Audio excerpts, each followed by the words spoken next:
সোনালি রান্নাঘরে দেখো, আমি এখন পাকা আমের আমসত্ত্ব দেবো। এই যে আম কেটে নিয়েছি আর আমের পেস্ট বানিয়ে নিয়েছি। তো দেখো বন্ধুরা, আমার পেড়া মিল বানানো হয়ে গেছে, আমসত্ত্ব করবো তাই।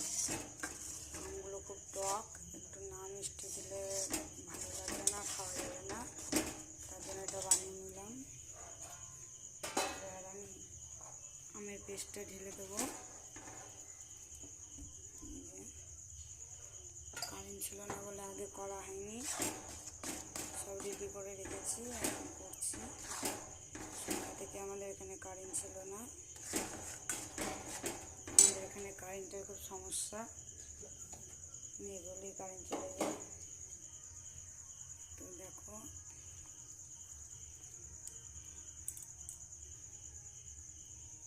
আমার জিনিস নষ্ট করতে খুব খারাপ লাগে। আম কুড়িয়ে রেখেছিলাম, আমগুলো যাই হোক পেকেছে যেভাবেই হোক, আমগুলো খাওয়া যাচ্ছে না, প্রচণ্ড টক। তো ভাবলাম আমসত্ত্ব দিয়ে দিই, তাহলে খাওয়া যাবে।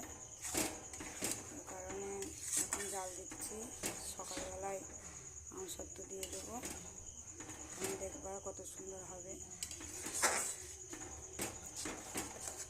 তো তোমরা আমার মতন কে কে করো কমেন্ট করো, আমি কীভাবে করেছি তোমাদের জানাচ্ছি।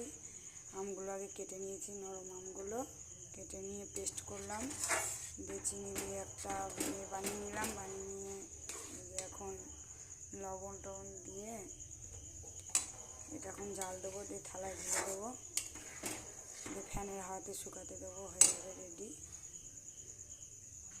ভালো লাগলে কমেন্ট করো, শেয়ার করো, লাইক করো।